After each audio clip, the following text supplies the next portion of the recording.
Boa noite a todas, boa noite a todos mais uma vez. Vamos dar continuidade à leitura da pré-lição de 1929 do Heidegger no texto que é Metafísica.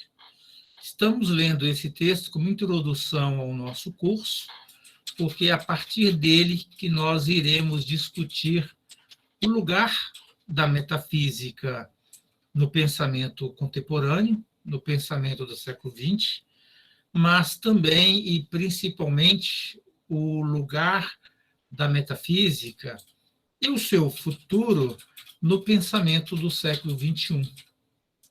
O Heidegger, como um dos filósofos que mais profundamente criticaram a metafísica, também foi um daqueles que mais profundamente e mais propriamente mostrou que a metafísica, ainda que superada, permanece vigente. O que nos impõe uma pergunta: que metafísica foi superada e que metafísica permanece vigente? Como nós já lemos numa das aulas anteriores, o Heidegger propõe uma transformação da metafísica. E é justamente no âmbito dessa transformação da metafísica que o nosso curso está calcado. Então, essa leitura do que é metafísica, embora possa parecer algo mais complexo no início, no final vai nos revelar, ou vai-se nos revelar na sua plenitude de sentido. Porque, no fundo, nós estamos redescobrindo a metafísica nas suas origens, mas, ao mesmo tempo, estamos mostrando que essa metafísica tem um lugar adequado, mesmo nesse mundo em que, para muitos, é uma época pós-metafísica. Então, a ideia é sempre discutir desse assunto no âmbito atual, no âmbito do pensamento atual. Para isso, de um lado, a gente busca aprofundar de maneira mais intransigente a crítica metafísica, e, por outro lado, a gente também pretende trazer à tona aquilo que de inultrapassável, vamos dizer assim, aquilo de permanente a metafísica nos traz. O Heidegger fala no texto Superação da Metafísica que isso é a própria vigência da diferença de ente e ser, que vai ser um dos tópicos da nossa aula de hoje. Embora nessa aula de hoje, no texto do próprio Heidegger, não está colocada essa questão, a questão da diferença ou a vigência da diferença de ente e ser. Mas, nas entrelinhas do texto dele, nós vamos estar percebendo isso. Só para a gente ter uma noção antes de ir para o texto, vamos entender ente como sendo tudo aquilo e qualquer coisa que nós podemos apreender pelo pensamento. E basta isso. Basta ter o conceito do ente para que nós tenhamos o conjunto daquilo que ele é ou pretende ser para o pensamento contemporâneo. Quando eu falar pensamento contemporâneo, eu estou sempre falando do pensamento do final do século XIX e de todo o século XX. Tá? Quando eu falar pensamento pós-moderno, eu já vou estar falando do pensamento do século XXI. E quando eu falar pensamento moderno, eu vou estar falando de todos aqueles autores, desde o Renascimento até Kant, até Hegel, até o positivismo. Tá? Quando eu falar pensamento antigo, é o pensamento grego e o pensamento da filosofia medieval. Quando eu falar só pensamento medieval, claro, o pensamento só da filosofia medieval, e quando eu falar pensamento grego, é apenas o pensamento grego antigo, do século 6, 7 a.C., até aproximadamente o século 5, 6 depois de Cristo.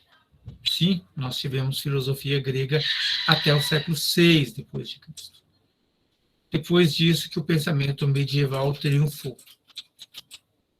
Mas antes disso nós já temos pensamento medieval, na chamada patrística. Aí, século II, século III, um pouco antes ainda, com alguns pensadores, nós já temos a filosofia medieval, que, embora não seja exatamente Idade Média, mas é o pensamento que depois contribuiu para que houvesse aquilo que foi chamado de pensamento medieval. A patrística, ela entra, por exemplo, na filosofia medieval por conta disso. Mas por que a matriz do pensamento medieval é também a matriz do pensamento grego? Eu, pessoalmente, quando eu falo de filosofia antiga, eu estou pensando nessas duas épocas, sem distinção. Por que isso? Porque nesse texto do Heidegger, ele vai mostrar o pensamento anterior como sendo apenas um bloco. E não. Nós temos diferenças importantes, embora também tenhamos uma continuidade. Então, nós não podemos olhar nem só para a continuidade e nem só para a descontinuidade. Temos que olhar os dois aspectos. Mas vamos, então, ao pensamento do caríssimo Martin Heidegger. Eu não me lembro quantos de vocês estavam na última aula, mas nós chegamos até aqui. Né? Nós chegamos até essa pergunta que o Heidegger faz. O que acontece com o nada? Nada que aparece justamente porque tem uma relação intrínseca com a angústia, que tem uma relação intrínseca com o ser. Ou, melhor, com o esquecimento do ser. Então, hoje, nós vamos ler aqui algumas passagens. Não, algumas passagens não, nós vamos ler todo o texto. A resposta à questão, que é aquela questão que o Heidegger já pôs lá no início, mas que agora vai estar de uma outra maneira. Vai estar, vamos dizer, mais sintética. Então, eu pediria a vocês a gentileza de um, ou mais de um, né, mais de uma, para ler para nós. Vamos ler sempre de parágrafo a parágrafo. Se eu, no final do parágrafo, dar um toque, eu vou dar uma explicação. Se eu não der nada, vocês podem continuar lendo. Ou eu vou parar a cada parágrafo, ou a cada 2 parágrafos, tá bom? Então, se alguém puder ler para mim, eu agradeço.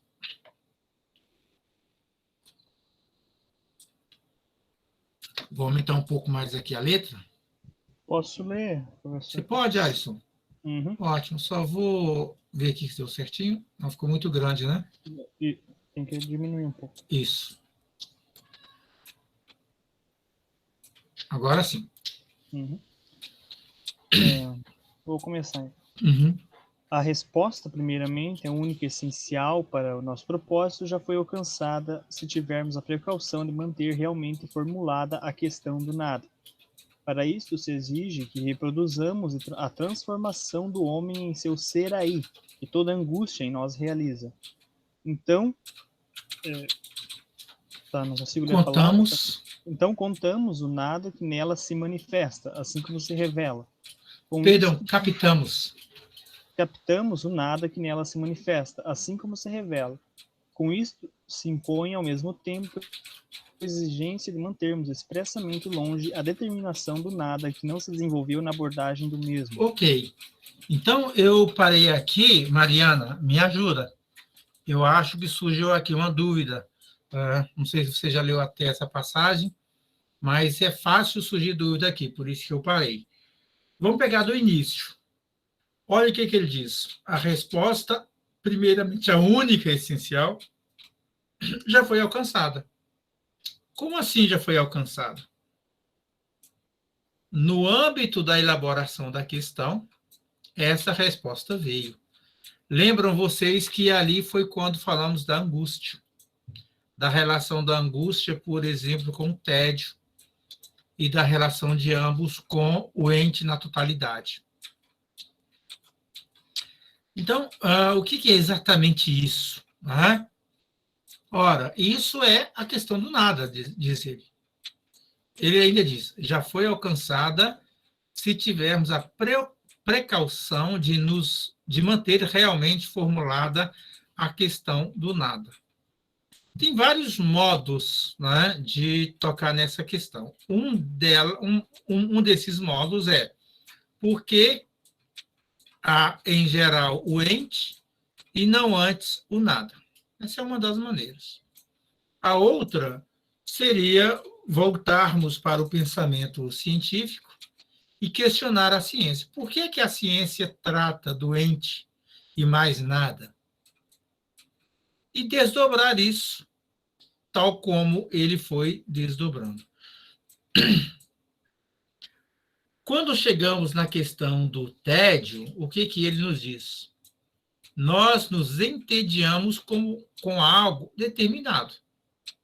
Ou uma aula que nunca termina, ou um texto que é muito difícil, ou um tipo de programa, ou algo que nós tenhamos que fazer, que produz em nós um sentimento, produz em nós uma certa vivência de uma certa paralisação do tempo.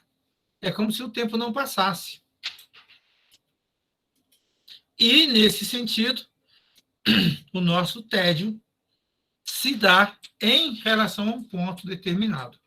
Por isso que nós demos aquele exemplo lá das séries, que é o modo como a gente quer que passe logo o tempo. Mas, à medida que vamos avançando e querendo mais ficar ali, o próprio tédio aparece como uma espécie de defesa em relação ao mundo. Porque quando vamos ao mundo, as coisas que ocorrem no mundo, os acontecimentos mundanos, eles nos interpelam de tal modo que nós temos que responder por eles. No tédio, é como se a gente não precisasse responder. O que não acontece com a angústia. A angústia exige uma resposta. Porque nós não nos angustiamos de algo determinado, como no tédio. A angústia é algo mais intrínseco. Ela tem a ver com o nosso próprio ser. Ser esse que nós olhamos para ele, ser que é a existência, que nós olhamos para ele e não vemos nada. Ou seja, nós somos esse nada. O nada, que ele vai dizer daqui a pouco, que se revela na angústia. Então, veja, nós não estamos satisfeitos com o ente, com as coisas que acontecem no dia a dia, no mundano, nos retiramos disso, no tédio, mas o tédio não nos... o Herr Balbinot. Mas o... Deixa eu voltar para o texto aqui. Mas o tédio não nos conforta. Então, nós damos mais um passo. Nós percebemos que há algo mais profundo que o tédio, que é a angústia. E nesse angustiar-se, sobrevê em nós o nosso próprio ser. Em relação ao qual, sim, nós temos que responder. E a resposta será justamente uma decisão em relação a esse ser. Ou seja, não será uma resposta teórica. Percebem a diferença? Então, quando está em jogo a angústia, ou quando está em jogo um texto como esse, no qual a resposta não é uma resposta teórica, qual que é a nossa chave de leitura para esse texto? Trazê-lo para a nossa vivência. Trazê-lo para aquilo que faz sentido ou deixa de fazer sentido no nosso dia a dia, naquelas coisas nas quais nos doamos, naqueles acontecimentos aos quais nos conectamos. De tal maneira que nós só conseguimos responder esse tipo de questão que o Heidegger está nos colocando se nós próprios nos incluirmos na pergunta. Por isso não é uma pergunta teórica. Por isso é uma pergunta que exige uma resposta que não seja meramente teórica. Então, por isso ele vai dizer, para isso, para manter formulada essa questão, se exige que reproduzamos a transformação do homem em seu ser aí. Ou seja, não basta ser homem, não basta ser humano, no sentido de que o humano, o ser humano, é um ente. Mas este ente, enquanto ente, portanto, esse ente que é o homem, em seu ser aí, segundo os modernos, Kant, Hegel, o ser aí é o ser determinado. É o ser num lugar, espaço temporal. Heidegger vai chamar isso de ser no mundo, mas não vai chamar ser aí de ser determinado. Tá? Por que ele não vai chamar o ser aí de ser determinado? Porque essa transformação que ele está propondo do homem em seu ser aí significa que esse ser aí é a existência do homem. A existência no sentido que o Heidegger quer dar para esse termo existência. Ou seja, a existência enquanto aquela atividade na qual o homem se percebe fora do ser. A existência, o permanecer fora. Existência, ou existir, significa permanecer. Fora, tá? Então, permanecer fora. Fora de quê? Fora do seu próprio ser. De tal modo que quando nos colocamos a pergunta pelo sentido de ser, eu acho que nós lemos algumas passagens de Ser e Tempo, quando o homem coloca a pergunta pelo sentido de ser, ele está se perguntando pelo sentido do seu próprio ser, e não pelo sentido de um conceito teórico. E o que significa a pergunta pelo sentido do seu próprio ser? O sentido da sua existência. Sentido aqui não é meramente o propósito, tá? Não é a finalidade, também não é a causa. Sentido é o sentido. Só isso. O que fazer com essa existência? Essa existência que eu tenho, que eu levo, me satisfaz? Essa existência que eu tenho, que eu levo, é insatisfatória para mim? Por quê? Qual que é o sentido dessa insatisfação? Por que eu permaneço na insatisfação? Por que eu permaneço sem sentido? Estou usando aqui termos próximos, tá? Eles não querem dizer necessariamente a mesma coisa. Agora, veja. A permanência nessa questão exige que reproduzamos a transformação do homem aqui como ser humano, em seu ser aí. Mas uma transformação tal que toda angústia em nós realiza. E aqui eu vou contar um segredo para vocês.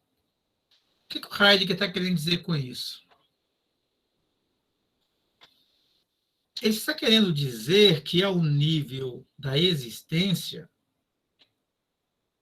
nós não temos necessariamente consciência. Não há um eu.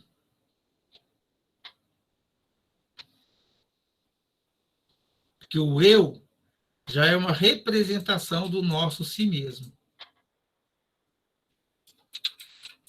A consciência, cuja função é representar, é justamente isso que, quando emerge, produz esse eu. Mas o eu, ou a consciência, não dão conta da angústia. E o nosso maior problema, quando nós nos tocamos pela falta de sentido das coisas, pela ausência de sentido do mundo, pelo absurdo da existência, como o Camus escreveu,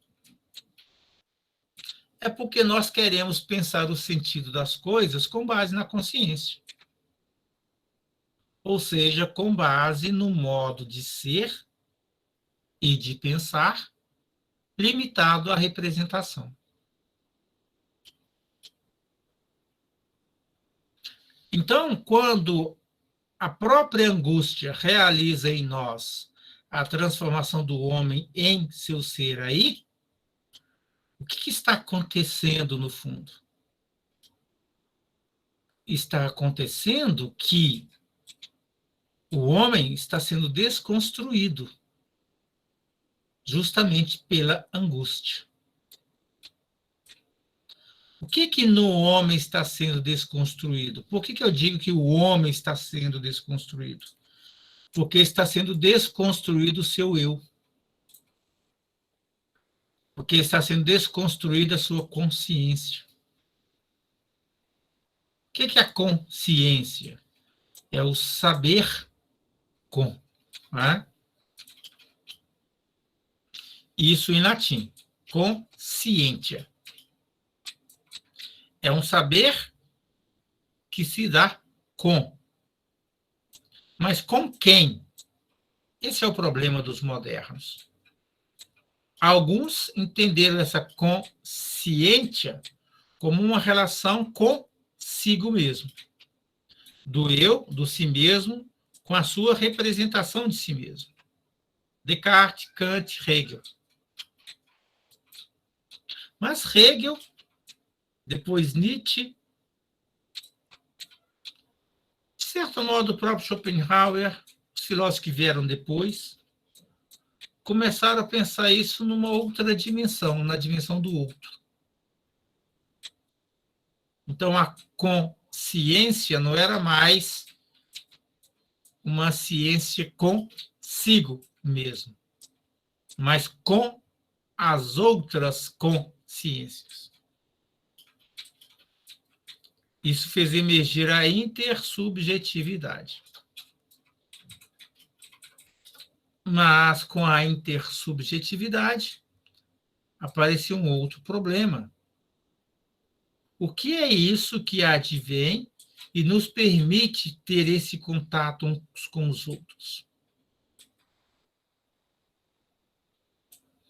O nosso ser. A tentativa de resolução desse buraco, desse vazio, que a angústia nos faz perceber.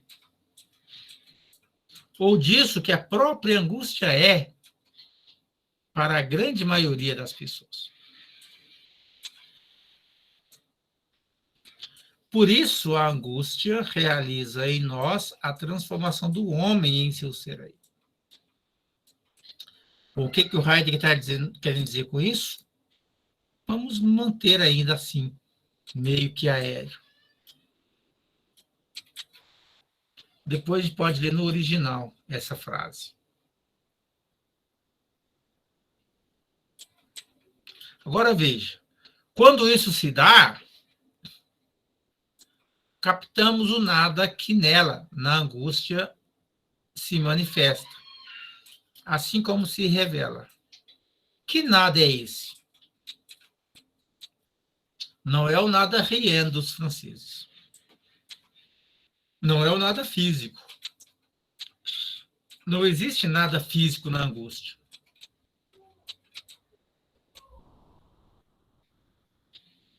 Quando nós estamos angustiados, não é um pedaço de nós que sai, um pedaço físico. Mas, ao contrário, é um pedaço metafísico. Olha que legal. E é esse pedaço metafísico que é carência de sentido, que é ausência de sentido, que é o que falta. Agora, então, captamos o nada. Olha que aqui até o Ernildo Stein, que na pergunta por que existe o ente não antes do nada, ele coloca nada apenas. Aqui ele tem que colocar o nada. Por quê? Porque esse é um nada que, embora não seja substância, é um nada substancial.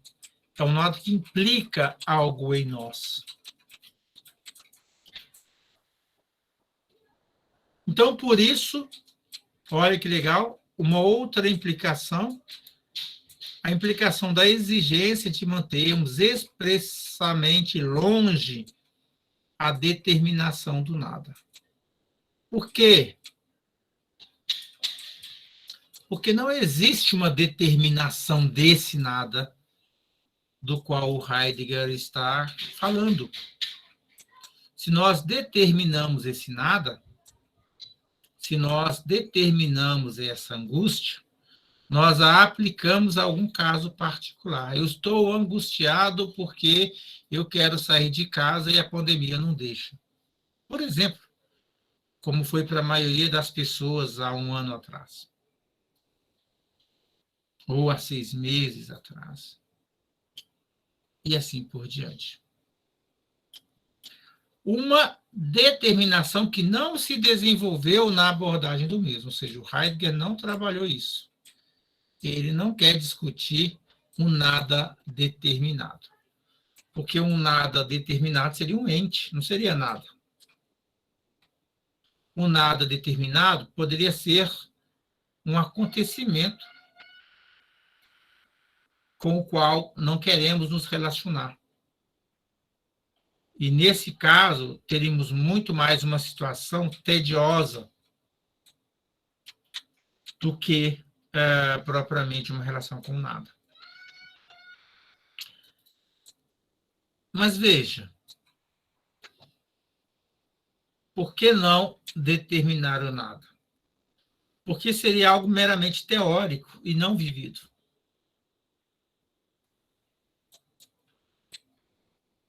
Porque é pela teoria, principalmente, que nós determinamos as coisas, que nós colocamos limite. Determinar. Isto é, terminar, concluir, de modo tal que aquela coisa assim determinada é assim posta de tal maneira, mediante a qual ela não seja outra. O Spinoza dizia: Omnis determinatio negatio est. Isto é, toda determinação é negação. Então, se eu determino algo, por exemplo, um copo de água, eu estou dizendo que esse copo é de água e não de não água.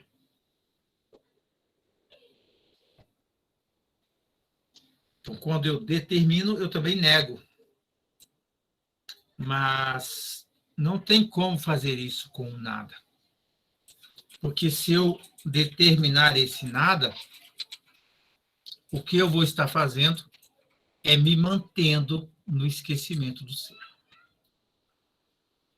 eu vou estar me mantendo naquele pensamento tradicional da metafísica formal,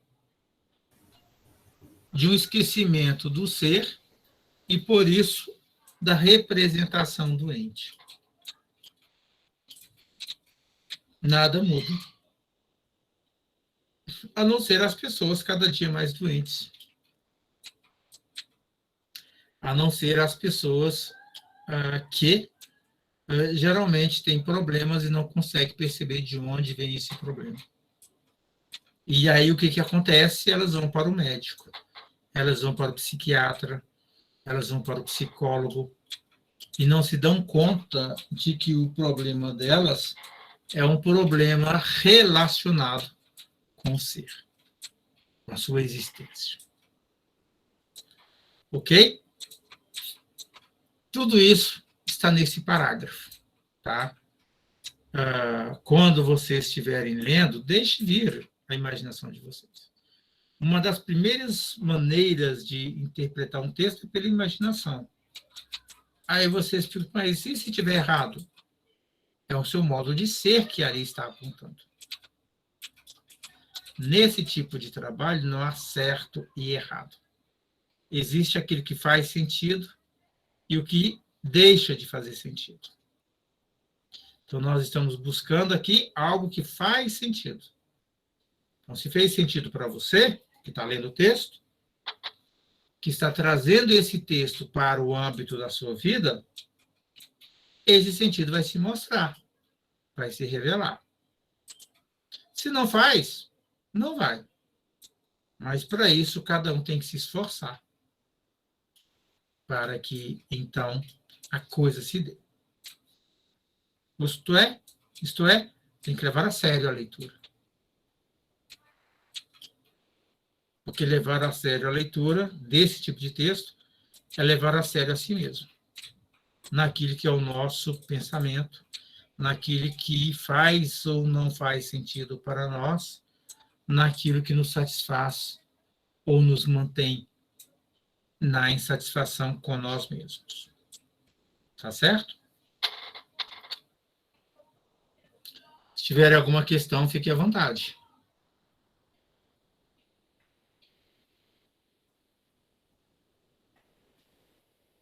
Já leio. Eu só vou tirar o compartilhamento para ler, tá? Não vou tirar, não. Eu acho que vou manter assim mesmo. Acho que eu consigo ler sem. Ó, consigo. João Vitor, deixa eu ler aqui. A angústia diante do nada é como algo que coloca o ente em movimento, o jogando para a vida, o ser aí. Olha, João Vitor, é uma boa formulação. Eu não tinha pensado, mas vamos dizer que seja algo que coloca à mostra a sua indigência enquanto ser aí, enquanto aí, sem amparo. Portanto, como tendo que ele próprio produzir um sentido, para que essa vida tenha um amparo. Aí você completa. Ou seja, é compreendida como uma força constante de afirmação. Eu não sei. Agora eu tenho que ser sincero.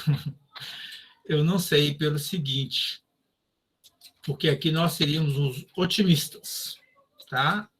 Se eu falasse sim, é. Mas eu não sei se o Heidegger está querendo dizer isso. Eu não sei. Em todo caso, aqui você está pensando muito próximo de Spinoza, que não fala de angústia, que não fala de vontade, de potência, mas fala de conatos. Certo? Então, seria mais Spinoza daí. Não me parece que Heidegger está nessa vibe. Acho que não. Então, a segunda parte da pergunta, ou seja, a segunda pergunta,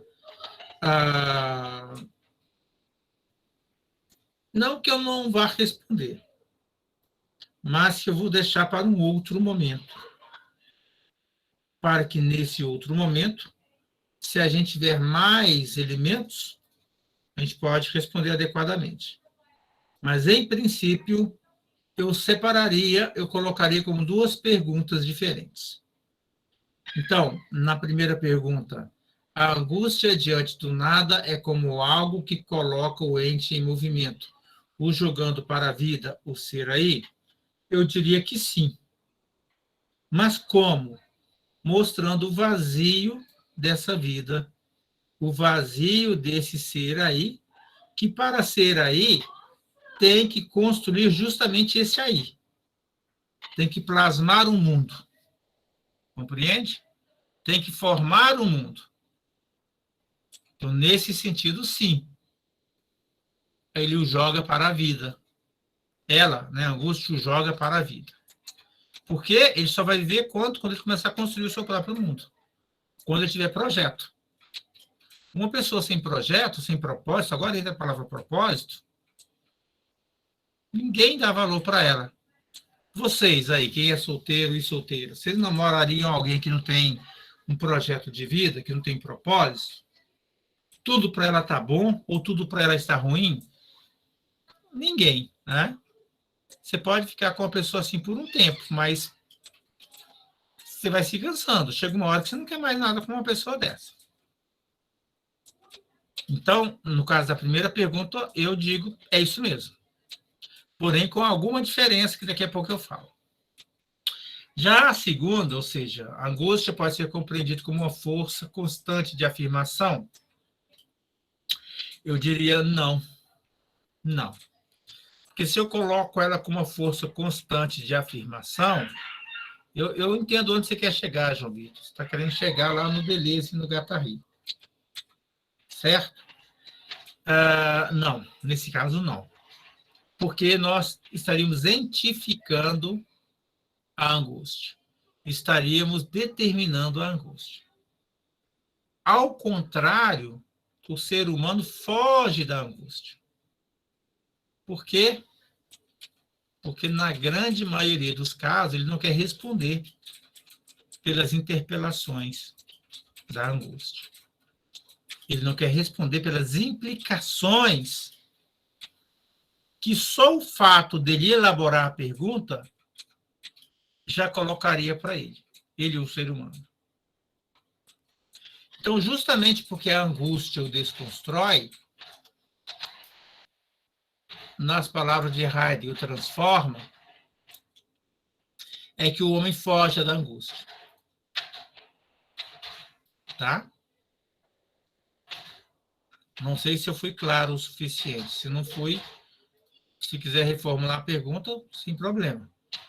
Se não, a gente continua a leitura.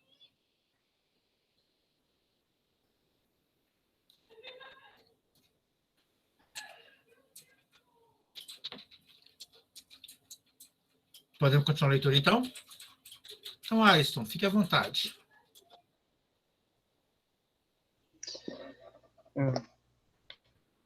O nada se revela na angústia, mas não enquanto ente. Tampouco nos é dado como objeto. A angústia não é uma apreensão do nada. Entretanto, o nada se torna manifesto por ela e nela, ainda que não da maneira como se o nada se mostrasse separado, ao lado do ente, em sua totalidade, o qual caiu na estranheza. Muito antes, e isto já dissemos, na angústia, deparamos com o nada juntamente com o ente em sua totalidade. Que significa este juntamente com? Deixa eu continuar a leitura, depois eu volto nesse parágrafo. Na angústia, o ente em sua totalidade se torna caduco. Em que sentido acontece isto? Pois certamente o ente não é destruído pela angústia para assim deixar como sobra o nada. Como é que ela poderia fazê-lo quando justamente a angústia se encontra na absoluta impotência em face? Pode ir para baixo um pouco, senhor Rafael. Eu acho que eu não consigo. Deixa. Eu acho que tem que diminuir daí, peraí. Eu vejo, pode deixar que eu veja aqui, deixa eu pegar a minha. Ah, tá. Veja agora se é possível.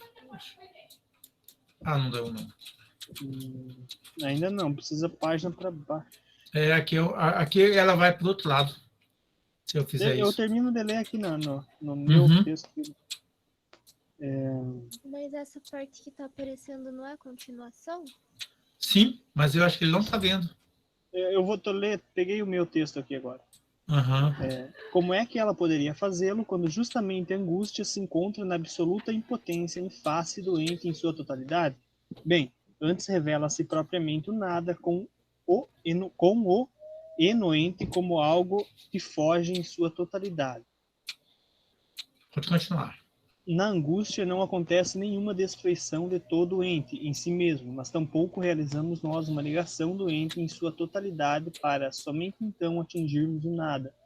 Mesmo não considerando o fato de que é alheio à angústia enquanto tal, a formulação expressa de uma enunciação negativa, chegaríamos mesmo com a tal negação que deveria ter por resultado o nada sempre tarde.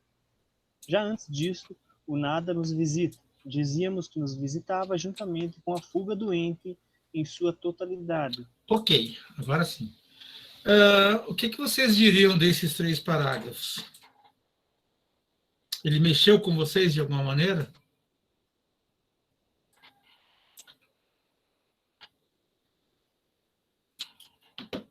Pode ser bem, pode ser mal, não tem problema.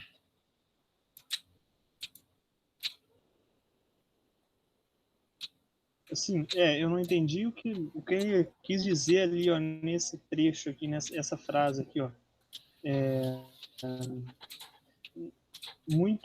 Quer dizer, a angústia não é uma apreensão do nada, entretanto o nada se torna manifesto por ela e nela, ainda que não da maneira como se o nada se mostrasse separado, ao lado do ente em sua totalidade. Aí aqui, ó, ele continua, né? Muito antes, isso já dissemos, na angústia deparamos com o nada juntamente com o ente em sua totalidade. Não entendi o que quis dizer com isso. Tá, vamos lá. Nós, na nossa vida, temos 2 processos. Primeiro, quando criança, a gente está se separando da nossa mãe. A gente está começando a ver o mundo com os nossos próprios olhos. E o que a gente percebe do mundo? Apenas coisas isoladas, não é isso? Nós não temos uma ideia do todo. Isso ocorre pela nossa própria finitude.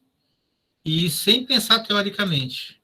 Por exemplo, quando estamos na amamentação, nós não vemos nossa mãe. Até porque os nossos olhos não estão ainda completamente formados biologicamente para que possamos ver com mais distância. A gente não consegue ver mais do que 2 palmos, 3, às vezes, meio metro. É com o tempo que isso vai se dando. O próprio seio, a gente não consegue, enquanto criança, enquanto recém-nascido, distinguir um seio do outro. É como se fosse o mesmo seio. A única diferença é quando o seio tem leite e nós estamos tomando esse leite e quando não tem leite. Quando tem leite, o seio é bom. Quando não tem leite, o seio é mau. Quando a mãe nos dá o seio é bom. Quando a mãe nos tira o seio é mau. Então, a nossa visão da realidade, já desde esse momento, é fragmentária. Ou fragmentada. A gente não consegue ver o todo. Por vezes, a gente começa a perceber que naquele seio, logo um pouco acima dele, tem um rosto. Às vezes um pescoço. E tocamos esse pescoço como tocamos a parte de cima do seio.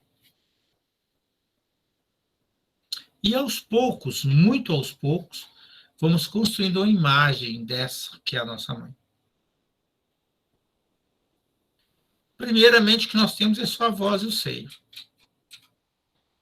Aos poucos, temos um pedaço do rosto. Temos um sorriso, uma cara feia, uma risada, e vamos juntando isso muito aos poucos. Então, a nossa primeira apreensão da realidade é com o quê? Com o ente, com essas coisas individuais, soltas, que vamos aqui e ali tocando. Isso desde a amamentação. Aos poucos, começamos a formar uma ideia do conjunto de quem é a mãe, ou de quem é o seio.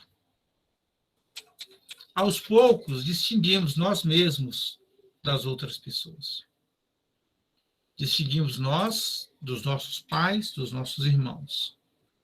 Distinguimos nós mesmos das coisas que são nossos brinquedos, que são roupas e por aí vai. Ainda não temos uma ideia do nosso eu. Isso ocorre a partir dos 2, 3 anos. O chamado estágio do espelho. Quando reconhecemos que aquele da imagem, na verdade, somos nós mesmos. Com o tempo, e isso vai lá pelos 20 anos, 30, 40, em alguns mais de idade, nós percebemos que há algo que conecta tudo isso. Alguns chamam de cosmo, outros de Deus, outros de outros nomes mais.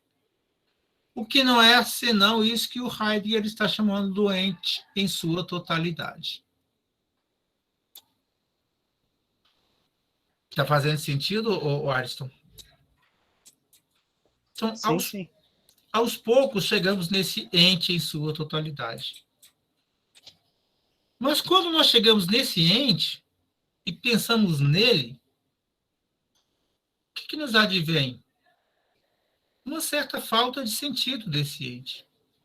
Essa estranheza, né, que o Heidegger está dizendo. E aí vem o tédio.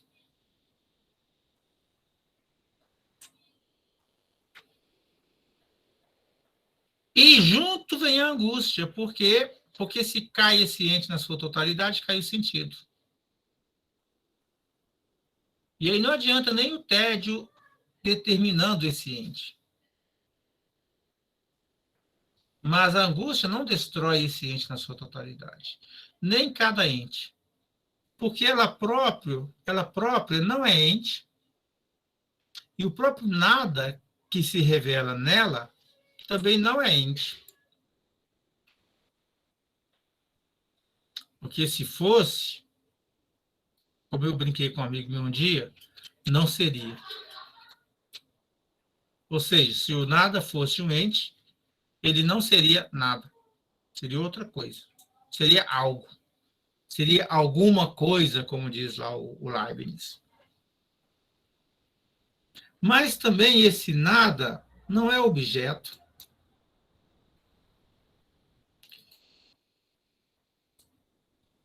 E na medida em que esse nada se revela na angústia, a angústia não é uma apreensão. O que é uma apreensão? A apreensão é uma atividade da consciência. Então, nós não apreendemos o nada. No máximo, talvez possamos apreender o conceito do nada. Mas, nesse caso, nada seria um ente. Então, nada mesmo não pode ser apreendido. Contudo, ele se manifesta. Ele se torna manifesto na angústia. Por isso que, no máximo, nós podemos dizer que esse nada é um nada de sentido. É o sem sentido. Mas não sem sentido determinado. O sem sentido disso ou daquilo. Mas o puro e simples sem sentido. Que, nesse caso, não é necessariamente um absurdo. Mas é justamente isso que põe em questão o sentido. Por isso a pergunta pelo sentido de ser. O sentido de existir. E aí tem a ver com aquilo que eu falei da construção. Porque, na medida em que estamos no mundo e nos transformamos em nosso ser aí, nós temos a oportunidade de construir algo, de plasmar o mundo, de plasmar o sentido da nossa existência. Está nas nossas mãos dar sentido à nossa existência. E não um Deus dar sentido à nossa existência. E não um ente em sua totalidade. E não o cosmo entendido teoricamente, ou a religião, ou a família, ou o que quer que seja. Tudo isso só ganha sentido se nós próprios produzirmos esse sentido. Não é isso, Deus, família, cosmo, que dá sentido à nossa existência, mas é o contrário. Então, por isso ele vai dizer, o nada se torna manifesto por ela, pela angústia, e nela, na angústia, ainda que não da maneira como se o nada se mostrasse separado ao lado do ente, porque não está, não é? Em sua totalidade. Não está separado. Não é, por exemplo, Sartre, o ser e o nada, naquele sentido lá do, do Sartre, que toma o ser como algo opaco, como algo impenetrável, e o nada como isso que é o oposto desse opaco, mas aquele que sempre faz com que haja o fracasso. Aqui estamos num outro processo. Aí veja, na verdade, deparamos com o nada juntamente com o ente em sua totalidade. Eu vou fazer uma pergunta para vocês. Não precisam responder, só pensem. Quando vocês pensam na vida de vocês, no conjunto do que vocês realizaram até aqui, vem muita coisa, não vem? Isto é, vem o ente de vocês na totalidade. E o que vem junto com isso, sem destruir isso?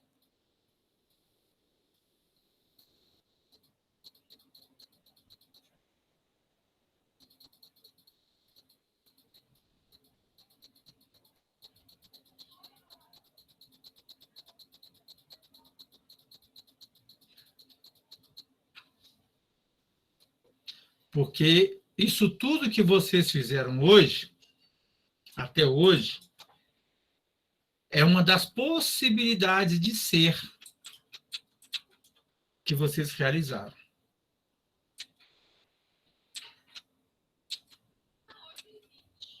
Mas o que vem junto com isso? O que vocês não realizaram.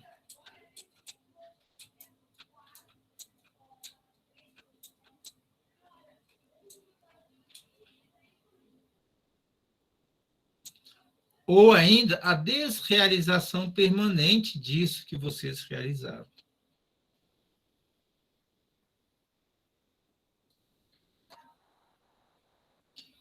Porque tem coisas, por exemplo, as coisas determinadas, uma vez realizadas, é como se elas tivessem sido canceladas. Por exemplo, todos vocês fizeram o ensino primário, ok? Ok, né? Todos fizeram. Senão não poderiam estar agora na universidade. Mas e daí? E daí que depois eles fizeram o ensino fundamental como um todo. Ensino básico. E daí? E daí que depois eles vieram para a universidade. E daí? E daí? E daí? E daí? Ou seja, vocês têm que continuar realizando para que permaneçam com esse ente em sua totalidade. É como aquela pessoa, e tem até um desenho animado, eu esqueci o nome dele, aquele do Charlie Brown, Peanuts em inglês, né? Mas aqui no Brasil eu não sei como que deram o nome. Há várias situações naquele desenho que eu vou reproduzir isso que eu vou falar agora. Uma criança falando do pai ou da mãe, né? Indo para a escola, eu acho que o Charlie Brown e o Lino, falando sobre por que estudar para ficar adulto.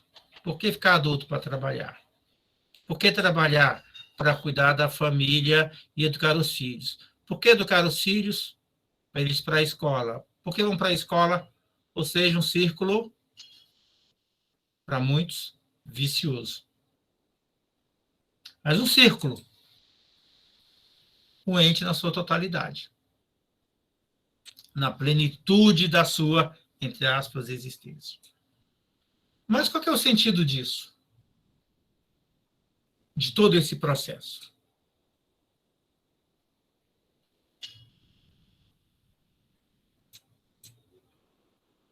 É aí que entra o nada, juntamente com o ente em sua totalidade.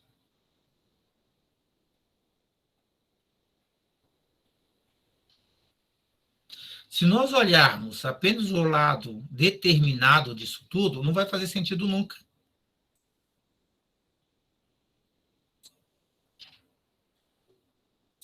Só vai fazer sentido se nós, ao invés de olharmos o aspecto determinado, vivermos cada momento dessa experiência como se fosse o último.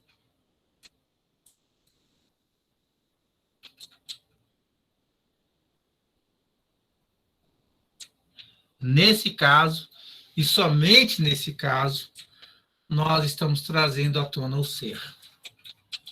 Somente nesse caso, nós estamos plasmando o mundo.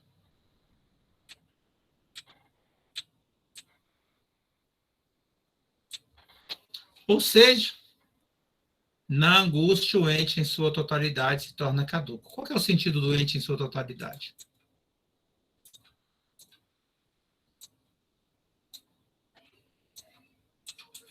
A angústia não destrói o mundo, não destrói o ente na sua totalidade. Mas, quando nós perguntamos qual que é o sentido disso, ou por que eu estou aqui, vocês já foram numa festa, talvez da melhor namorada do mundo que vocês tiveram, ou do melhor namorado, mas aquele lugar estava estranho. Aí vocês se perguntaram, o que que eu estou fazendo aqui? Isso já aconteceu com vocês? Isso acontece comigo toda vez que eu vou numa festa, professor. É, comigo também. Quase não vou em festa por isso. É a angústia. Bem-vinda, Mariana. É a angústia. Porque aquilo tudo que está ocorrendo ali tem a ver com esse processo, com esse círculo que nós falamos antes. Aí quando você começa a pensar, mas qual que é o sentido disso tudo? Por que eu estou aqui? Você fez o ente em sua totalidade caducar.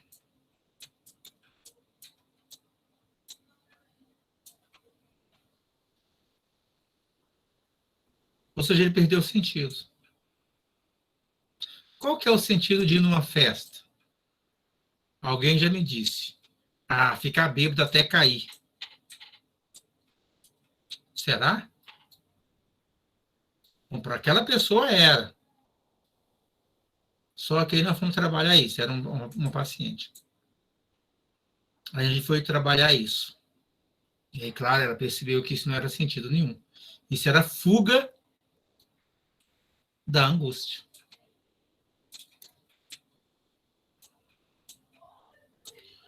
Quando nós fugimos da angústia, nós nos agarramos ao ente em sua totalidade. Nós não queremos que ele caduque. Mas aí nós entramos numa existência inautêntica, vai dizer o Heidegger. Numa existência imprópria.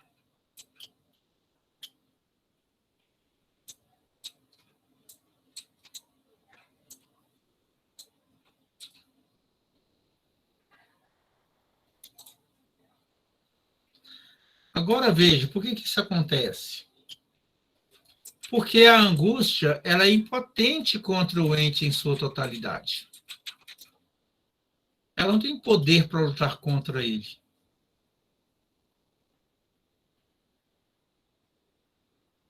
Mas, na medida em que ela revela-se, ou melhor, que nela, na angústia, revela-se um nada,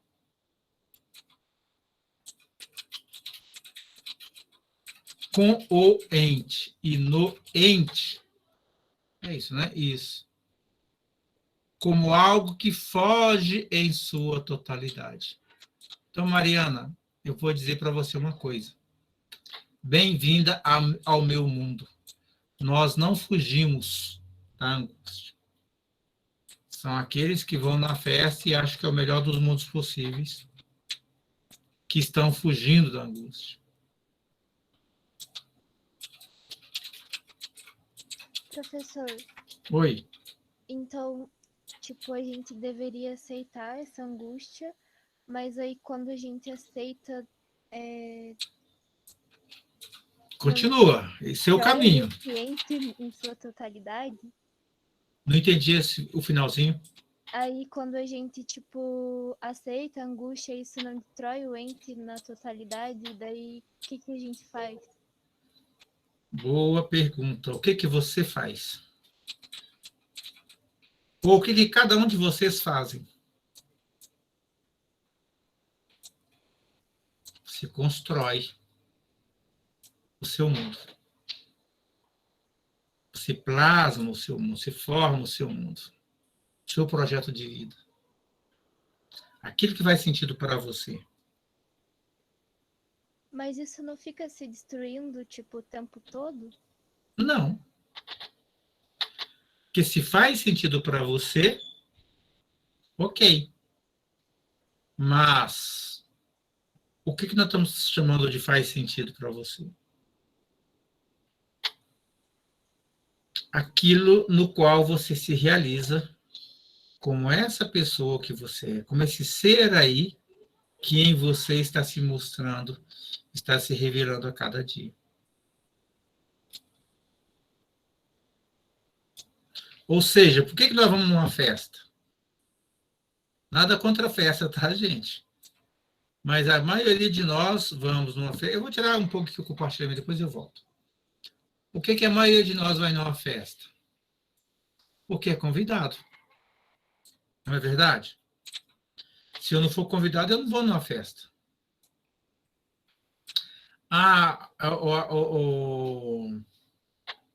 Você coloca aqui o sobrenome, eu esqueço o seu nome, Alisson. Alisson, não, meu, ó, tá vendo? Até errei agora. Ângelo. Como é que é? Ângelo, isso. Ângelo.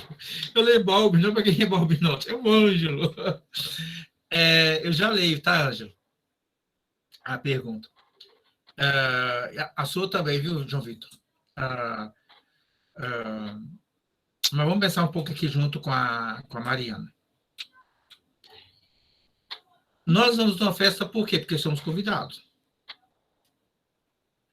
E muitas das vezes nós vamos na festa para não deixar outra pessoa que nos convidou angustiada, triste, e assim por diante.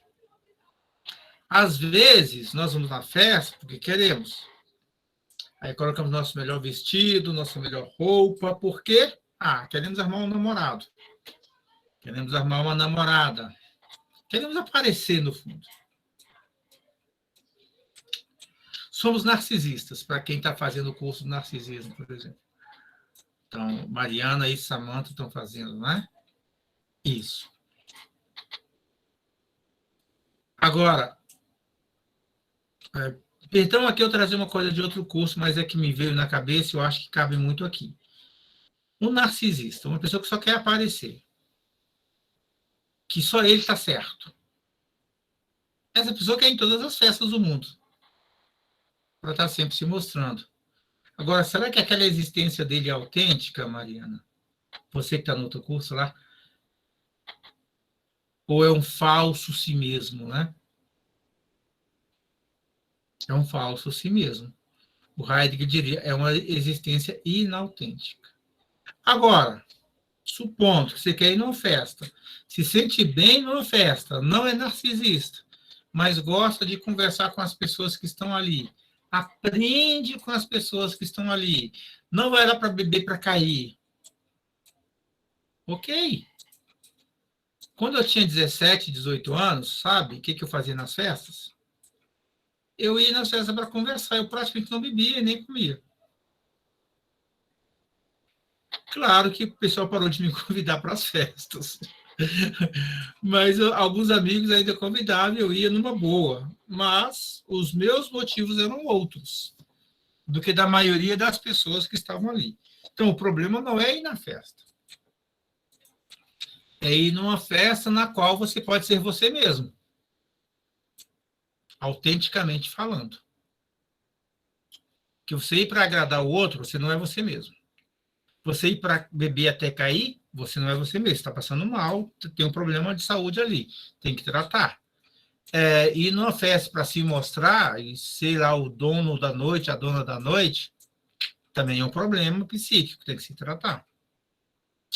Agora, você é dono da casa, quer fazer uma celebração para os seus filhos, para sua esposa, para sua namorada, para o seu namorado, seu esposo.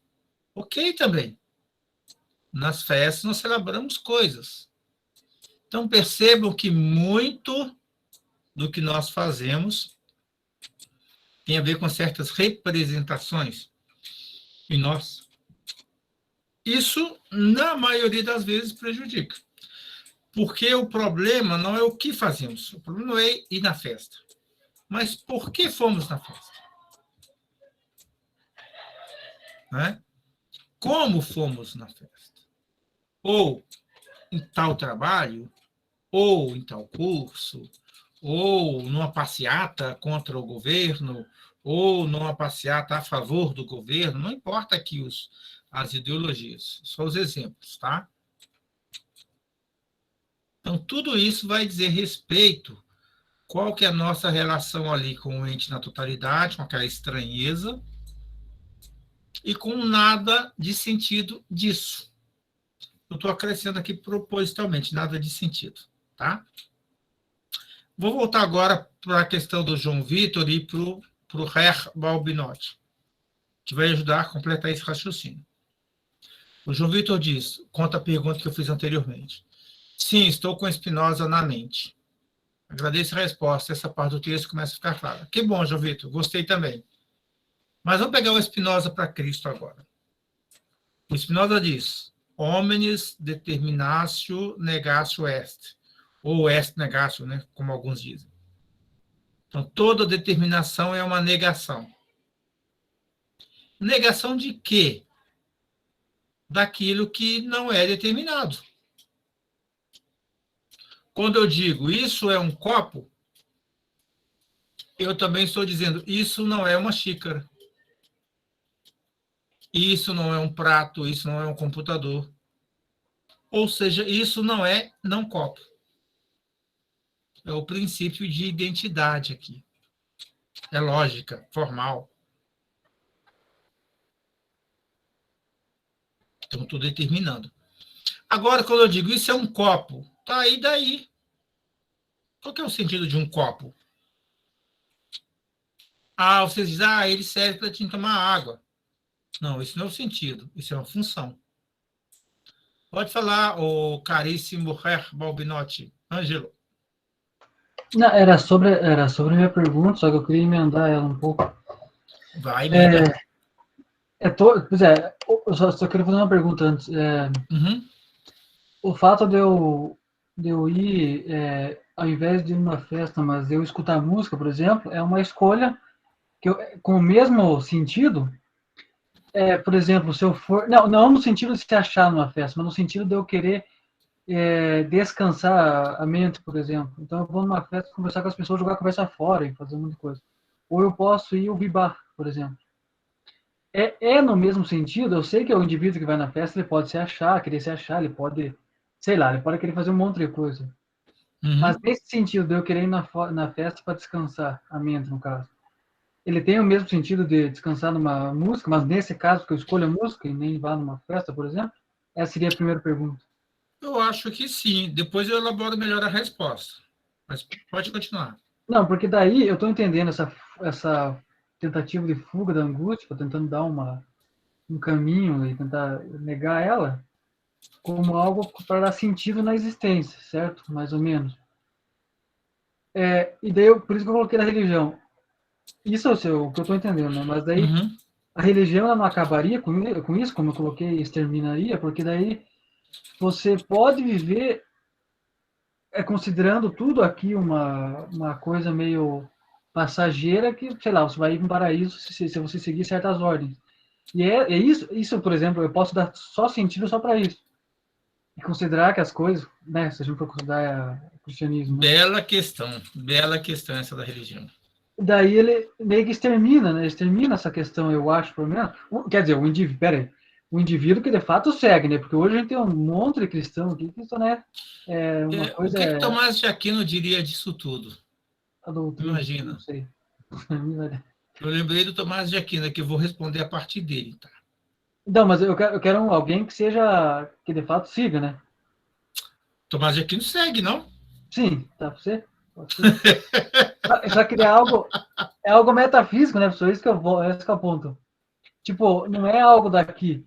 Então não é uma música que eu ouvi e vai passar uma festa. Não, mas eu gostei da música, eu gostei do exemplo da música. Eu acho que ele tem muito a ver justamente com o link que você fez, com o cara que vai na festa, igual eu fazia.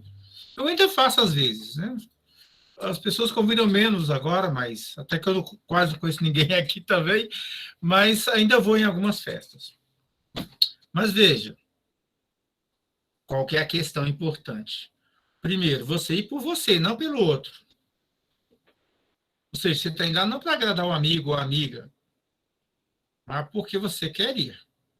2, você quer ir não para beber até cair, como a pessoa me falou um dia em análise. Você está indo não para arrumar um namorado ou namorada, ou para fazer inveja no namorado, que você se separou da namorada. Não, você está indo porque é um momento de estar com quem você gosta. Primeiro, com pessoas cuja presença você aprecia e que apreciam sua presença. Veja, vê se vocês concordam com isso. Se não concordar, podem falar, não tem problema nenhum. Se eu vou numa festa simplesmente para disputar espaço com os outros, qual que é o sentido disso? Sentido no sentido que estamos falando aqui, né? Que faz sentido para a gente. 2, se eu vou numa festa para beber até cair, qual que é o sentido disso? Eu vou estar aproveitando a festa, eu vou estar dizendo para o meu amigo ou amiga que me convidou, olha, cara, que legal essa festa, que bacana. Você é um gentleman, cavalheiro ou dama. É bom estar aqui, eu me sinto bem estando aqui. Quando é que alguém se sentindo bem numa festa vai ficar bêbado até cair? Não, ele bebeu até cair porque ele não está bem. Ao contrário. Ou a outra está lá se mostrando igual maluca ou maluco, porque também não está bem. Ou seja, está atrás de atenção. Quem está muito atrás de atenção não está bem. Por isso que pessoas como a Mariana, como eu lá nos meus 17, 18 anos, ia em umas festas e não tinha ninguém para conversar, eu ia embora. Claro que às vezes, é um rapazinho que ele vem para a nossa festa aqui, tem 3 anos aí. Claro que também quando vamos numa festa, a gente gosta de dançar, de ouvir música, de beber, mas não no sentido que isso vai tirar o melhor de uma festa. O que é o melhor de uma festa? Estar entre amigos. Estar compartilhando um momento. Então, nesse sentido, tem algo que aproxima de ouvir bar, em casa, sozinho, mas também diferencia. Porque na festa eu estou com o outro. Eu estou exercendo aquilo que o Haidt chama de ser com os outros. O que vai na festa e bebe até cair, ele não está com os outros. Ele está exercendo. Olha, você fez compra? Ó, isso é ser com os outros. Ele me trouxe o papelzinho da compra. Depois eu leio, tá? Vem cá, não. Vem cá. Ele quer ficar aqui. Se ele não mexer em nada, não tem problema, né? Você não vai mexer em nada, não, né? Então, se eu vou numa festa, eu estou compartilhando. Mas se eu vou e não compartilho, no fundo, eu não estou lá. No fundo, eu não fui na festa. Entende isso, o Ângelo? Está fazendo sentido para você? Aí está a diferença entre ir na festa para compartilhar com os amigos ou ficar em casa ouvindo bar sozinho, que também é maravilhoso. Eu fico em casa, às vezes, sozinho, ouvindo música. Bach, Beethoven, né, e outros. Seria ruim se eu fosse na festa e ficasse sozinho lá no meu mundinho. Não desliga, tá? Se eu ficasse lá no meu mundinho, sem compartilhar com os outros. Por exemplo, só dançando, só pulando. Sozinho, tá? Quando eu poderia estar... vamos lá comigo. Caiu. Quando eu poderia estar... Só um minutinho. Então vai lá, vai. Vai dar. Vem. Não vai, eu vou ter que vir buscar. Vem. É ser com os outros.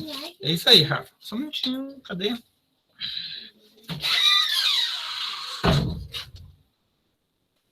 Bom, então, a questão do compartilhamento, essa é a diferença.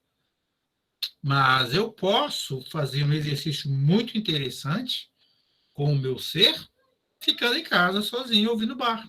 Não tem problema nenhum. Mas se eu vou na festa, o compartilhamento é importante e não ficar lá só querendo ser percebido. Tá? Na medida em que isso não faz sentido. Isso é um aspecto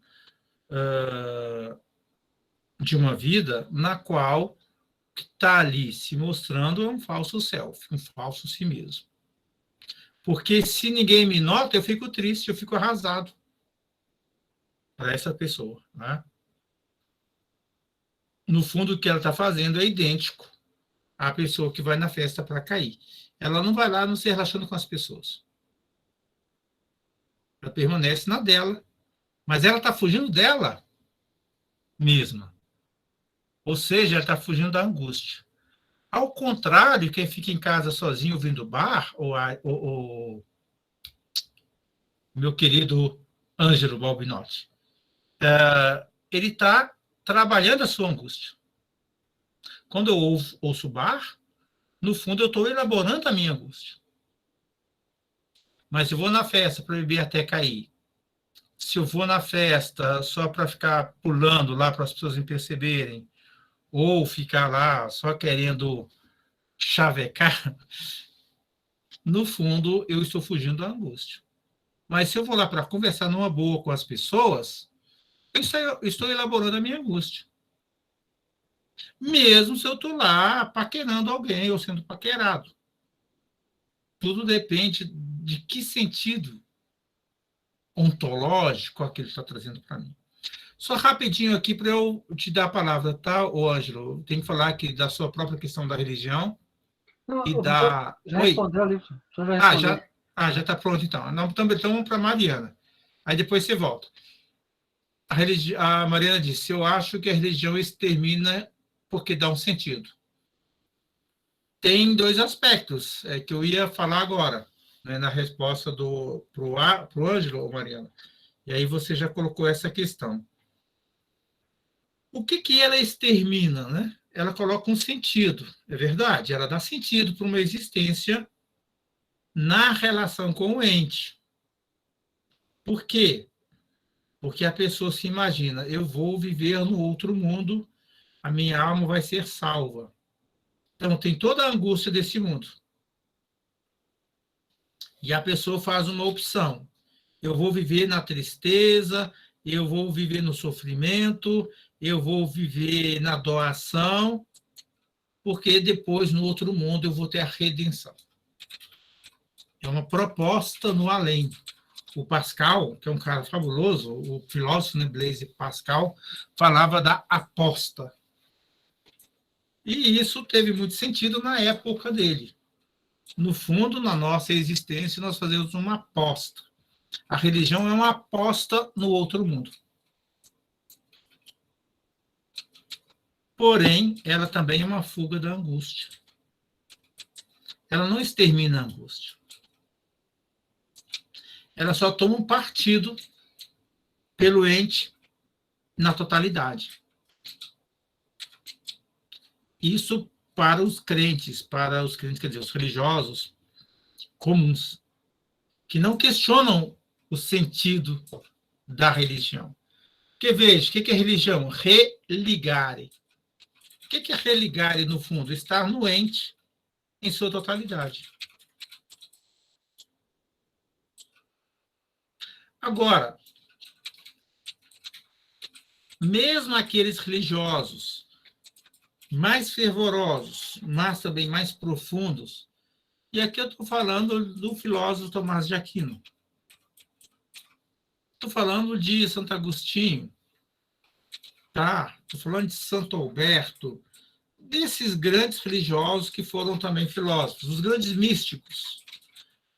Por exemplo, Hildegard de Bingen, da época medieval. Mesmo os antigos, né, os gregos lá, que não são religiosos no sentido da religião dogmática, mas também tem a sua religiosidade. Tomás de Aquino, o Ângelo, sei que colocou a questão primeiro da religião, eu não sei qual é o escrito, tá? Agora eu não vou saber dizer qual. Eu acho que é Suma Teológica em algum lugar. Teve um momento, não só no sentido teórico, mas no sentido existencial, Tomás de Aquino coloca a questão: que é Deus?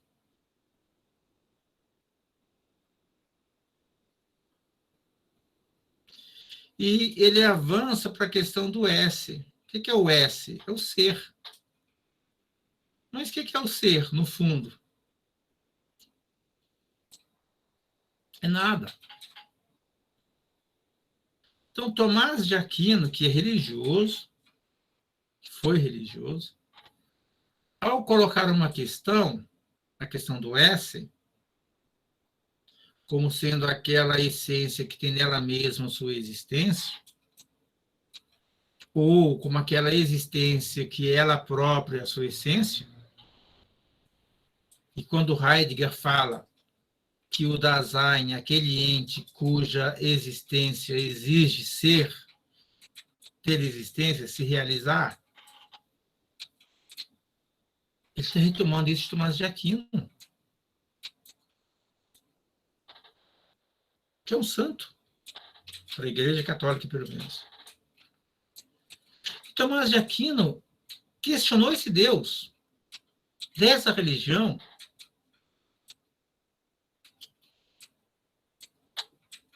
Então, veja, embora, e aí eu concordo com vocês dois, com você, Ângelo, e com você, Mariana, que a religião extermina com a questão da angústia, mas isso já mostra que ela própria está fugindo da angústia, pelo menos para a questão dos fiéis comuns, né? Para os quais Deus é uma representação, para os quais a própria religião é uma comunidade de representações. Essa mesma religião,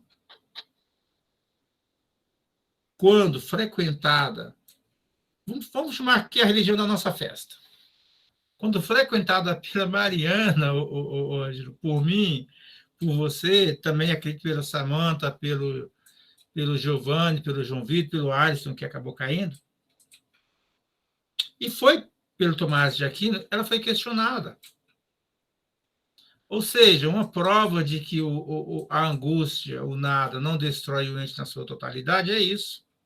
Eu posso ser um religioso, eu posso ser uma pessoa que vai numa festa, mas eu não me satisfaço necessariamente com tudo aquilo que está ocorrendo ali, porque eu ainda tenho questões que me colocam a simples existência daquilo no qual eu estou envolvido. Ou seja, e quando eu coloco essas questões, eu estou elaborando essa angústia. Aí eu não estou fugindo dela. Olha que bacana.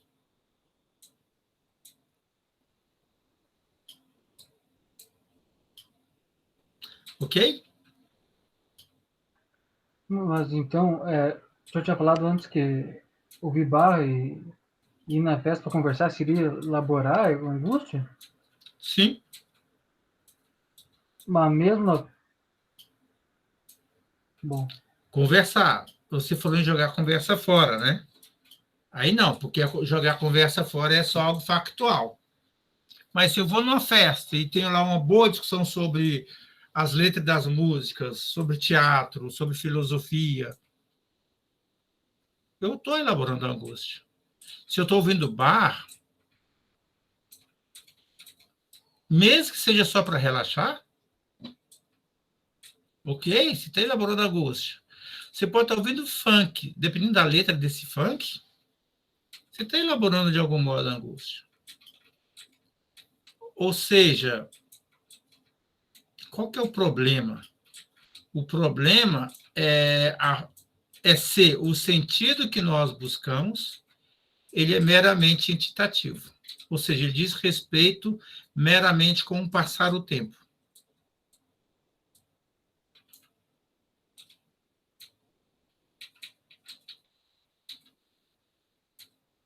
Ou seja, um passatempo. Né?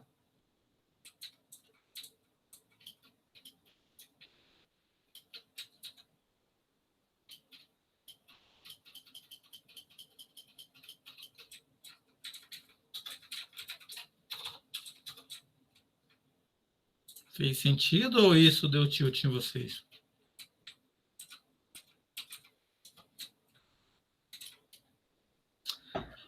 Eu tô mais na linha, pensando mais do barco, né? Da música. Mas acho que fez um pouco mais de sentido. Né? Porque quando você ouve bar, mesmo que seja, entre aspas, ali para passar tempo, a simples escolha de um bar. Estou querendo pensar aqui em alguma música mais conhecida, mas não está vendo os nomes na minha cabeça. Bar era religioso. Né? Talvez por isso você colocou essa questão, e logo veio a questão da religião. Bar era religioso, ele tocava músicas religiosas, mais precisamente. Então, tem várias peças de bar que falam de elevação. Isso tem dois aspectos. Tem um aspecto da crença, mas também tem um aspecto de uma elaboração que supera a religião. Quando o Bar escreve uma cantata, quando ele escreve um requiem, quando escreve qualquer peça, né? Ele não está pensando meramente em algo instrumental para o órgão de uma igreja. Ele está pensando, o Bar, o compositor, ele está pensando em algo não só que agrega os homens, os seres humanos, mas que produz sentido na sua existência. Aquilo no qual você se deixa levar, sem pressa, de uma compreensão imediata. O Heidegger diz isso num texto, Tempo e Ser, é muito bom. Ou seja, tudo aquilo em que nós nos deixamos levar, sem pressa, de uma compreensão imediata, isso é autêntico. Mas tudo aquilo em que nos apressamos para compreender, porque queremos tirar logo o propósito daquilo, entender para que serve, e aí usar ou não usar para algum fim, nada disso é autêntico. Ou seja, nesse segundo estamos fugindo da angústia. No primeiro, estamos elaborando essa angústia. Estamos deixando ela vir e estamos fazendo alguma coisa com ela. Estamos lidando com ela de algum modo, sem fugir dela. Aqui, nós estamos nos apropriando ao ser. A partir daí, nós podemos fazer algo nas nossas vidas, que faça a diferença para nós, no sentido pleno, no sentido ontológico. Que tem a ver com nossas experiências emocionais, com o nosso modo de vida. E não apenas com projetos formais. Tipo, eu vou fazer filosofia porque eu vou trabalhar de professor no ensino médio. Isso pode ser um propósito legal, interessante, mas não dá sentido. Eu vou fazer filosofia porque depois eu vou fazer mestrado, e depois vou fazer doutorado, e depois vou ser professor universitário e vou ganhar muito dinheiro. Também não faz sentido. Isso não é o sentido que nós estamos falando aqui. Agora, eu vou fazer filosofia porque, independente do que acontecer, eu vou compreender melhor isso que eu sou. Opa, que legal!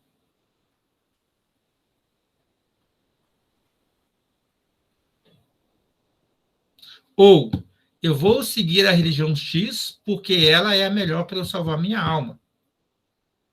Tadinho de quem pensa assim. Ainda tem, né? Agora, eu vou seguir uma religião que na religião eu tenho a oportunidade de exercitar esse contato com o ser, essa forma de existir na relação com os outros. Cara, isso também é bacana. Mas sem ter que ser o guia dos outros e sem ter que ser o guiado pelos outros.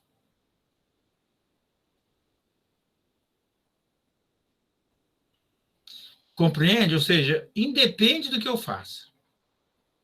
Tudo depende do modo como eu faço. Se eu faço a partir de uma apropriação ao ser, isto é, que aquilo faça parte do meu ser próprio, que aquilo me permita descobrir isso que eu propriamente sou, ou se aquilo é uma fuga disso que eu propriamente sou.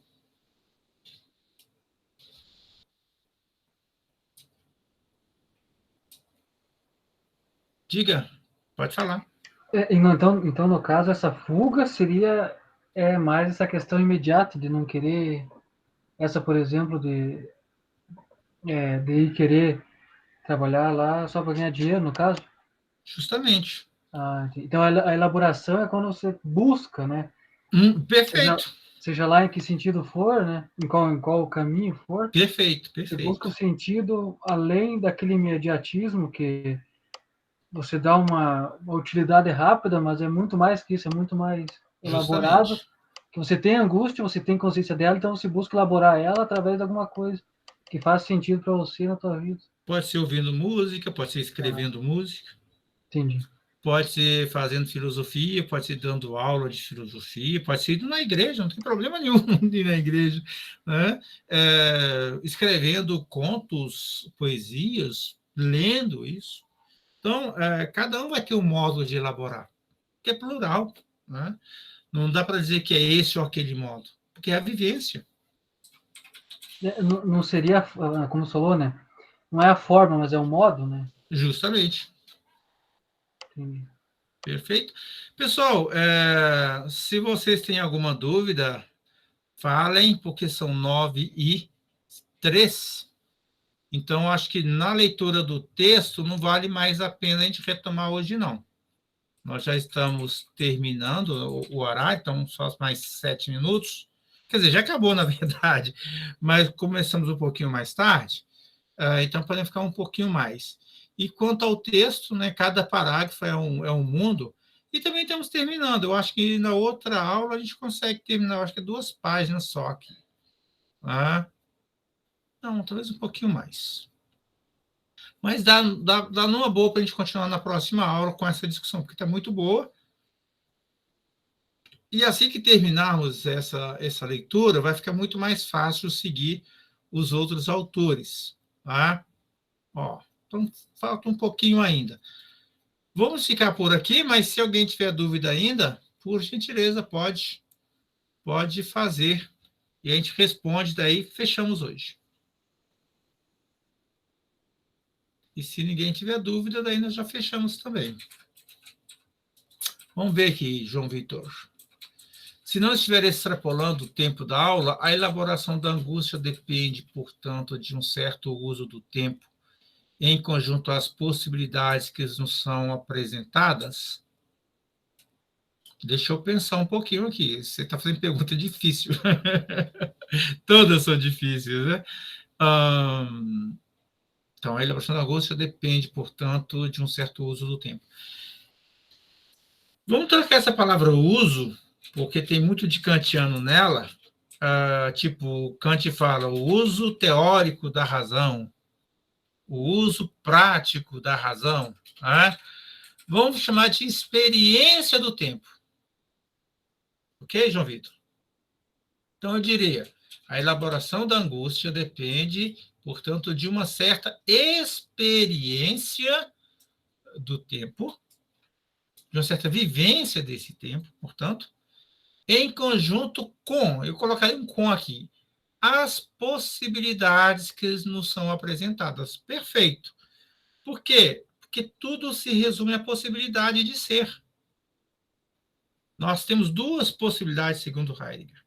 A possibilidade do ser próprio e do ser impróprio. A do ser próprio é aquele indivíduo, aquela pessoa, o ser aí, que se abre à elaboração da sua angústia. Ah, é dolorido? É dolorido. Mas é para todo mundo. Até porque não tem como extirpar a angústia de nós. Temos que experimentá-la e deixar ver aquilo que podemos construir com ela a partir dela. Eu diria que a angústia é como um mar no qual nós estamos... como é que se diz? Agora eu esqueci aqui. Quando o navio se quebra no mar, afunda. Como é que é o nome disso que a gente dá? O náufrago, naufrágio? Não. Naufrágio, isso mesmo, Ângelo, obrigado. Ou seja, é como se fosse um naufrágio. A angústia é esse naufrágio. Mas nós, ali, o que acontece? Nós temos lá os pedaços do navio para todo lado, começamos a juntar esses pedaços, subimos em um desses pedaços e, de algum modo, conseguimos ficar ali até ser resgatados. Ou seja, a gente começa a construir algo com o que tem, com o que aparece, com as possibilidades que diz aqui o João Vitor. E, a partir dessas possibilidades, nós vamos plasmando algo próprio. Algo que diz respeito à nossa condição humana, à nossa condição de ser. Por outro lado, se eu sempre fujo da responsabilidade, se eu sempre fujo desse contato com a angústia, se eu sempre fujo dessa... Vou chamar de responsabilidade mesmo, dessa responsabilidade de elaborar a pergunta, portanto, eu estou fugindo também da resposta, eu vou sempre permanecer na possibilidade do ser impróprio, que não sou eu mesmo, mas faço algo pelos outros e para os outros apenas. Eu seria apenas um ser para o outro. E, nesse ponto, o Sartre é muito bom, porque ele é um dos primeiros a distinguir o ser para si e o ser para o outro. O ser para os outros. Quando eu sou apenas para os outros, é aquele caso da pessoa que vai na festa só porque foi convidado, do que vai na festa para beber, para cair, do que vai na festa para chamar a atenção. Por ser impróprio, né? Ou seja, há algo nele que falta, aquela angústia ali, mas ele quer preencher essa angústia com coisas imediatas ou imediatistas. Ele quer uma solução imediata. Igual algumas pessoas que me procuram, né? Porque eu já atendo em consultório. Aí as pessoas vão lá e falam, olha, mas eu quero em 2 semanas, eu quero em 1 semana, eu quero em 1 dia resolver esse problema. Eu falo, então, vou te dar aqui o cartão de um psiquiatra e ok, veja o que você pode fazer com ele. A gente não faz isso na psiquiatria. assim como na filosofia, assim como em outras áreas do conhecimento. A verdadeira cura, a verdadeira compreensão, ela não é imediata. Só é imediato aquilo que nos dá prazer imediato, mas logo depois tem a cobrança, né? Vem aquela dor. Igual a pessoa que bebe cachaça ou qualquer outra bebida para esquecer das dores, dos problemas. Adianta? Não, porque vai voltar com mais força depois e com uma ressaca ainda.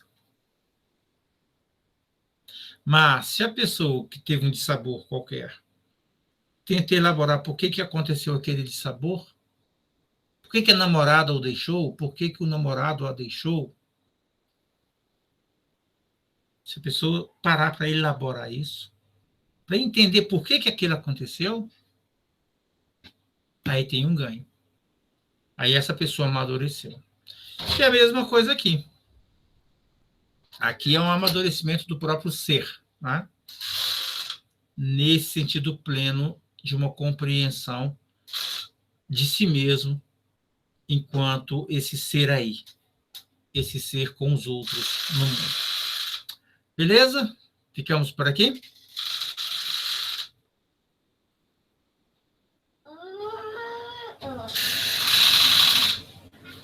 Eu já vou, Rafa.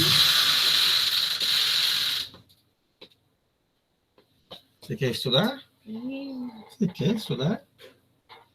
Pessoal, então, satisfeitos? Ficamos por aqui? Ou tem mais alguma pergunta? Alô?